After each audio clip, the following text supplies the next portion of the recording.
Baba Saheb doctor Bhimrao Ambedkar के विचारों को मानने वालों के लिए एक शानदार और गर्व करने वाली खबर है। खबर भारत चीन से जुड़ी हुई है। दरअसल अब बाबा साहब डॉक्टर अंबेडकर के विश्व बंधुत्व और सामाजिक समता के सिद्धांत और विचार चीन में भी पढ़े जाएंगे। पहली बार बाबा साहेब की किताबों का अनुवाद चाइनीज भाषा में कराने के लिए चीन की शेनजिंग यूनिवर्सिटी ने पहल की है।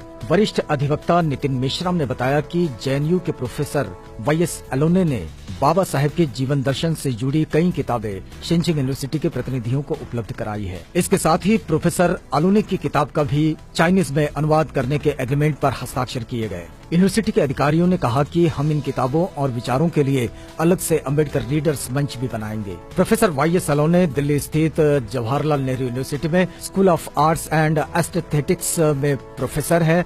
दर्जनों पुस्तकों के लेखक हैं। कई राष्ट्रीय सम्मानों से पुरस्कृत प्रोफेसर अलोने ICCI की तरफ से शेनझेन यूनिवर्सिटी चीन के विजिटिंग प्रोफेसर भी रह चुके हैं।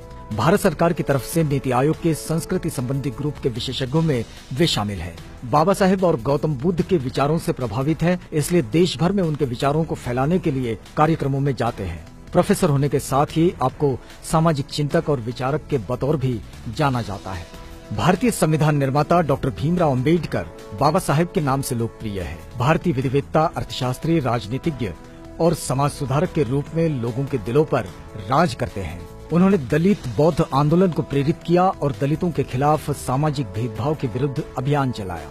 श्रमिकों और महिलाओं के अधिकारों का भी समर्थन किया। वे स्वतंत्र भारत के प्रथम कानून मंत्री एवं भारतीय संविधान के प्रमुख वास्तुकार थे। कोलंबिया विश्वविद्यालय और लंदन स्कूल ऑफ इकोनॉमिक्स दोनों ही विश्वविद्यालयों से अर्थशास्त्र में डॉक्टरेट की उपाधि ली। उन्होंने लॉ, अर्थशास्त्र और राजनीति विज्ञान के शोध कार्य में ख्याति प्राप्त की।